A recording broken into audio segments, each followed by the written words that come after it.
Ajmer urban cooperative bank limited के छोटे खाता धारकों के लिए सोमवार का दिन खुशियां लेकर आया। सहकार विभाग के संयुक्त रजिस्ट्रार राजीव लोचन शर्मा ने जानकारी दी कि अब आगामी 3 माह में सभी खाते धारकों को 1 लाख रुपए इंश्योरेंस का पैसा DICS के माध्यम से दिलवा दिया जाएगा। राजीव लोचन शर्मा इस पूरे प्रकरण में बैंक के लिक्विडेटर नियुक्त किए गए हैं। The Ajmer urban cooperative bank limited के छोटे खातेधारकों को तो राहत मिली है, लेकिन बड़े खातेधारकों और निवेशकों को भारी नुकसान हुआ है। 1 लाख रुपए तक के खाताधारक को तो उसका पैसा DICS के माध्यम से वापस मिल जाएगा, लेकिन 20 लाख रुपए वाले खाताधारकों को सिर्फ 1 लाख रुपए इंश्योरेंस का पैसा DICS के माध्यम से दिया जाएगा। लिक्विडेटर और संयुक्त रजिस्ट्रार राजीव लोचन शर्मा से मिली इस जानकारी से बड़े खातेधारकों में रोष व्याप्त हो गया और खातेधारकों ने फैसला लिया है कि आगामी दिनों में जब भी सरकार अजमेर संभाग में आती है तो संघर्ष समिति सरकार का विरोध करेगी। RBI मुर्दाबाद, राज्य सरकार होश में आओ, राज्य सरकार होश में आओ, हमारा पैसा वापस दो, हमारा पैसा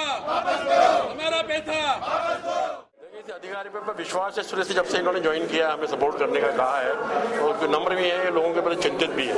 हमें लगता है कि लिक्विडेटर नियुक्त होंगे, लेकिन निचला स्टाफ जो है इनके अंडर जो लगे हुए हैं वो इनको कोऑपरेट नहीं कर रहे। शुरू से ही हमने कोई भी इनको लिखित में दिया, किसी प्रकार का आश्वासन दिया, तो उन्होंने उस चीज को रेस्पॉन्स नहीं दिया।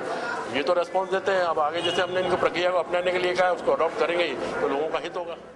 वहीं दूसरी ओर the Ajmer urban cooperative bank limited के शेयर होल्डर्स को भी भारी नुकसान उठाना पड़ेगा। शेयर होल्डर्स को बैंक शेयर का एक भी पैसा नहीं दिया जाएगा। साथ ही वसूली और DICS से मिलने वाले इंश्योरेंस के पैसे से सबसे पहले बैंक के खर्चे और कर्मचारियों को तनख्वाह दी जाएगी।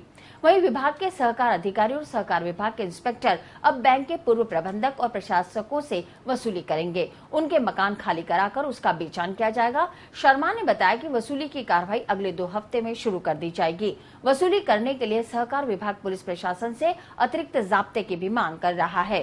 साथ ही अब यह तय हो गया है कि बैंक प्रबंधकों और प्रशासकों की संपत्ति को खाली कराना और संपत्ति का बेचान अब भारी पुलिस जाब्ते के बीच ही किया जाएगा।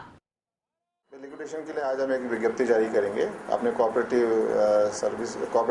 रूल्स जो 81 के तहत कि किसी को भी इसमें कोई अपने क्लेम्स हैं वो हमें सबमिट करें, उनके क्लेम का निस्तारण किया जाएगा जिस भी तरीके से। सर, इसमें क्लेम कराएंगे तो क्लेम का आधार क्या रहेगा? क्लेम का आधार उसके डॉक्यूमेंट्स होंगे, जो भी अपने सपोर्टिंग डॉक्यूमेंट्स देगा।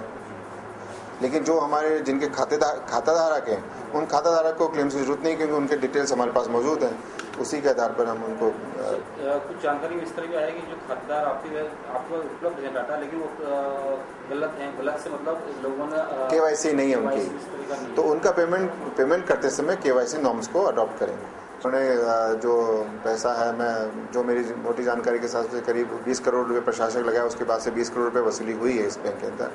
और अभी जो 12 करोड़ रुपया तो ऐसा पैसा है, 12 करोड़ रुपया NP है, उसमें से 4 करोड़ रुपया तो ऐसा है जिसके अंदर कोर्ट के स्टे हैं। बाकी पैसा किस्तों में आना शुरू हुआ है, तो वसूली का पहले के मुकाबले सुधार हुआ है, बेटर पोजीशन हुई है और इसको और अच्छा देखेंगे।